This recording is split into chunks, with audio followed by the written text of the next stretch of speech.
Well, that was fucking ridiculous. What's up, guys? Here 473 here, bringing you another YouTube video. I am back with my Night 1 WrestleMania 36 review. Drunk-ish. So I've never done a wrestling related thing on my channel before, mostly because I upload gaming videos. I don't upload wrestling videos. I'm a huge wrestling fan. Oh, wrestling's fake. Yeah, fucking no. So are movies. But I love wrestling, and tonight was WrestleMania 36. Obviously, with all this virus stuff going on, life is really weird and really shitty. So what WWE did was they did a empty arena WrestleMania with no fans in attendance. They've been running empty arena shows for about 3 weeks now, maybe four. Ever since the virus got really, really shitty. So like middle of March, end of March, or I don't fucking know. Um, what was WrestleMania gonna be like with no fans? Because the whole appeal of WrestleMania is the spectacle. Like, I had non-wrestling fans texting me tonight saying, talking to me about WrestleMania. Everybody knows about WrestleMania. It's huge. It is massive. It's the one night a year where I'm not ashamed of my fandom. So, what was it gonna be like with no fans? Well, I'm here to tell you right now, I was unbelievably impressed, to be honest. I'll go match by match and I'll explain why it was so good. I'm going to try and keep this short because it's Irish time, like 3:30 in the morning. I don't want to go to sleep. So, I'm just going to pull out my handy dandy notes. Because I wrote down the match for this thing. I can't remember. That's how bad this is. Okay, so, first match. Nikki Cross and Alexa Bliss versus the Kabuki Warriors. Women's Tag Team Championship. At the start of this match, I was like, how is this going to work in an empty arena setting? I wasn't feeling it. The atmosphere wasn't there. And it felt kind of off to me. And then they got me to bite on a near fall. So basically what I mean by that is I thought the match was over and it wasn't.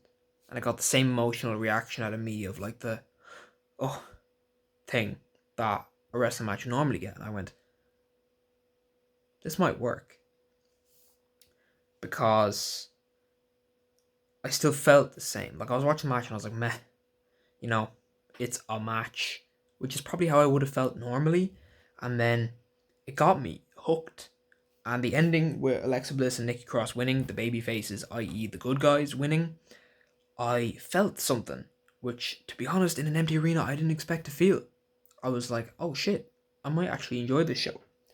And then the next match, Elias versus King Corbin, meh. But it was gonna be meh anyway. Like, Elias versus Corbin, they're not known as amazing wrestlers with the crowd, so that didn't affect me. They put on a perfectly fine match. I didn't hate it. I didn't love it. It was a match that existed. And at this point, I was only a little bit tipsy, so I was like, this is fine. I was texting my friends. I watched bits of the match. Is this a really good review? No. There are wrestling YouTubers you can watch that will put on a better review than me. This is my drunken thoughts. I literally just finished the show 2 minutes ago. But so far I'm thinking this empty arena thing might work. Because if there's anything we need nowadays, it's some sort of feeling that life is still going on. And I'll get on that later. The third match, Becky Lynch versus Shayna Baszler for the Raw Women's Championship. I'm huge fans of both these women, and I thought the match was, again, meh. It's really disappointing because both of these women, on their day, can put on spectacular matches, but lately just have not been doing that. Shayna Baszler in NXT. If you are a wrestling fan watching this, you know how good Shayna Baszler can be. If you're not a wrestling fan watching this, download the W Network. It's free right now. Go on any NXT TakeOver event and watch a Shayna Baszler match. Very, very rarely does a performer manage to combine MMA and pro wrestling as well. Only Brock Lesnar has done it, and maybe Ronda Rousey has done it as well as Shayna Baszler. It's incredible. But Baszler and Lynch don't seem to have any chemistry. The match was fine. They finished with a roll-up spot where Becky retained her championship, holding it for a full year. I mean, I gotta support my Irish, and Becky is great, but it would have been nice to see Baszler win, especially after she's been built really strongly. Again, if you're not a wrestling fan, you have no idea what I'm talking about. Basically, she's been booked like a killer for ages. That's the beauty of pro wrestling. If you want someone to be a badass, you can make them look like one. Um, like theater, it's all about storytelling. It's not about the sports. It's just about creating a monster and having a likable good guy to kick the shit out of said monster. But if the good guy is not particularly likable and the monster isn't particularly monstrous, it's not going to work. This match was meh. Then we get into Sami Zayn versus Daniel Bryan. Two excellent wrestlers. I feel like Sami Zayn being the Intercontinental Champion, Daniel Bryan challenging for the belt. Two phenomenal wrestlers. I feel like Sami Zayn has been injured for a long time because he doesn't really wrestle much anymore. He only does like short matches or multi-man matches. He's had multiple shoulder surgeries, so I feel like that has to play a part. Um, I've just been reading a few things today and over the last couple of days, like how like moves he doesn't do anymore, and you never really realize it when you're just watching matches day to day, and you kind of blame WWE for putting wrestlers in these shitty storylines. But then when you look at their injury history, you're like, okay, maybe they just don't have what it takes anymore. I suppose if I'm likening this to, MMA fans watching the video, it'd be like if a guy is kind of throwing easy fights because, he's a popular fighter, but he just can't quite get it done anymore. Anyway, Sami Zayn and Daniel Bryan scrapping for a few minutes. There's a lot of interference from their guys at ringside. So Drew Gulak, Shinsuke Nakamura, Cesaro. Basically an indie wrestling fan's wet dream at ringside. Because they're all fantastic wrestlers. And basically a lot of wrestling. Shocker. Actually, not a lot of wrestling. Sami Zayn trying to do a lot of shenanigans, trying to get out of fights. And Daniel Bryan kicking the shit out of him. Zayn gets in a few spots. Eventually, Bryan looks like he's going to beat him. He gets distracted, gets caught off a move coming off the top rope. Sami Zayn escapes with the Intercontinental Championship. I don't know how to approach this review of someone who either knows the storylines or doesn't. Because if you don't know the storylines, none of these names mean anything to you. The most I can say is just download W Network and watch it. If you do know the storylines, Sami Zayn is a fantastic wrestler that hasn't really been used well for several years. So it is nice to see him pick up a win, but also it would have been nice to see Bryan win. So I'm very torn on this match. Not as good as it could have been, especially with a crowd, but also still entertaining, which is, again, important in a time like this. I am entertained. Next match, John Morrison versus Kofi Kingston versus Jimmy Uso. This was supposed to be three teams fighting each other for the SmackDown Tag Team Championship, but one of the members of a team, The Miz, pulled out of the show due to illness, possibly the coronavirus, and, obviously, get the fuck in a box, bro, if you have the coronavirus. So, one member of each team faced off for the tag team belts. I don't know if that's ever happened before. I feel like it hasn't. I know one man has defended the belt before, but this is pretty sure it's unprecedented, like pretty much everything in life right now. And the match was really, really good. You have to give props to wrestlers right now. Every other sport has just shut the fuck down. Wrestlers are still killing each other with ladders, taking years off their career, with nobody in attendance, just so people like me can sit at home and go, yeah, that was alright actually. So, mad props. This should be match of the night just for that. Why is my TV after getting really bright? I don't know. Fuck it. Yeah. It was a killer match. It was basically, if any of you guys watching this have ever seen a ladder match before, it was like that, but with no people in attendance. Did it affect the enjoyment of the match? At this point I was drunk, so no, I loved it. But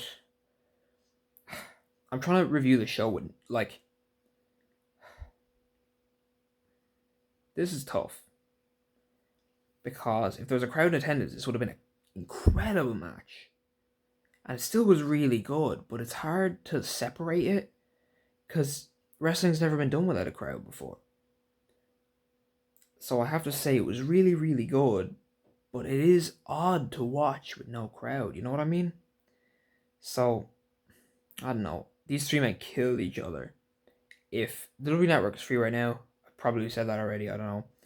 But go watch the match, and if you like that, you're going to love wrestling with a crowd. That's all I'll say.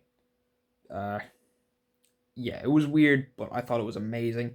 There was some crazy spots in this match. All the guys in this are really athletic. They're a really good showcase of modern wrestling. I might do a sober review of this show because I realize I'm rambling. I'm trying so hard right now. Next match, Kevin Owens versus Seth Rollins. Fuck. So this match was the first one on the show where I was like, this is actually a classic with or without a crowd. They had me biting on a lot of near falls. Some really good sequences in this, like a Falcon Arrow on the apron. Uh, good fucking kickouts. I don't remember it now because again I'm drunk. But really entertaining match until the first finish, which was going to be a disqualification. Think of it as like an early referee stoppage. It's a kick in the balls when you're watching it, and it's really annoying. Seth Rollins say Kevin Owens at the ring bell, and you're thinking, really? So far the match of the night, and you're gonna end it with a fuck finish? Are you serious? And then Kevin Owens grabs the mic and he says, Seth Rollins, get back here. That's not how we're gonna end this at WrestleMania, you bitch.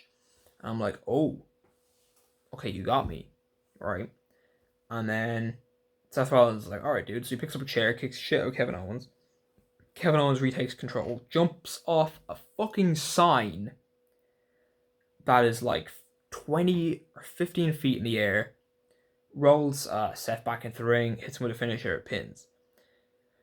And to me, this was genius storytelling because there's no crowd, so what better way to kick us in the gut than to be like, haha, no finish. Psych, there is a finish.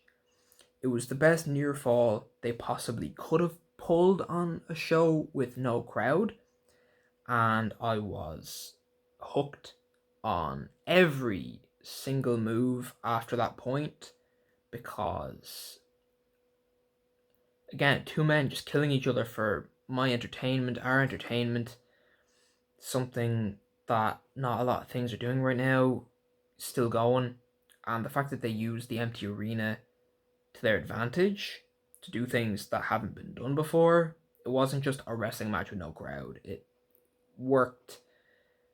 It might not have been as good if there was a crowd, which is what you need right now in a show like this. What is happening behind me? Oh, it's a highlight clip. Okay. Yeah, it wouldn't have worked if there was no crowd. No, it worked well because there was no crowd. It might not have worked as well if there was. I'm drunk. I'm sorry. Yeah. Kevin Owens versus Seth Rollins. If you're gonna watch one match from the show, probably that one, but we'll see. There's only two matches left. Don't worry, my drunk rambling is nearly over. Braun Strowman versus Goldberg. This was supposed to be Goldberg versus Roman Reigns, but Roman Reigns pulled out because he had a recent battle with leukemia. He is immunocompromised, so obviously with all this virus stuff going on, it's not really safe for him to be out. And because The Miz pulled out with the aforementioned ladder match, he felt it was unsafe to be working right now, so he stayed at home. Mad props to him, the confidence to do that. You know, giving up a championship win probably at the show. Respect. You know, you gotta do what it takes for your family. Oh shit, my voice. Am I phone on 5%? Shit. Okay. Right, I went off to talk fast. Basically, Braun Strowman versus Goldberg, two big beefy boys running into each other. Braun Strowman won. That's pretty much all there is to the match. It was probably like 2 or 3 minutes. Definitely like the weakest match on the show from an in-ring perspective, but if you want to watch two big lads run into each other and trade finishers, pretty good. And also it was satisfying to see Braun finally pick up a world championship about 3 years too late, but sure, fuck it. He won one finally, so at least he has that. Main event of the match, Undertaker versus AJ Styles in a graveyard match. Now, this was bizarre as fuck. It was like a WWE mini movie, and this would not have worked if it were not for the fact that there's no crowd. They basically went to this like graveyard plot, and an old dude scrapped a younger guy. I can't even explain this unless you're a pro wrestling fan, but it was absurd and ridiculous and everything I love about pro wrestling. I hate when pro wrestling pretends to be a real sport because it's not. It's theater. It has much more in common with the kind of pantomime youth theater shit that I do as opposed to like MMA. It is much more like pantomime. You are not you are supposed to take it seriously in a sense that a villain is fighting a hero and you care about the hero not like an athletic competition. That's how I've always viewed it. Is in the same way that the crowd goes, "Look, the villain! Look, he's behind you!" in a panto. That way. That's how I feel about pro wrestling. That's the kind of reaction it gets out of me. Ridiculous, stupid, sure. Entertaining. It has been getting me through some tough times since I was 10 years old. I will always love pro wrestling, no matter how bad or good it gets. And this match was everything I love about pro wrestling. Just ridiculous, over the top, nonsense.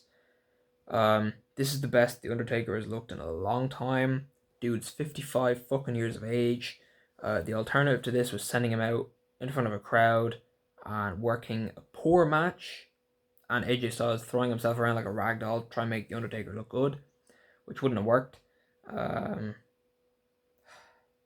This match was batshit insane. Download the network and watch it.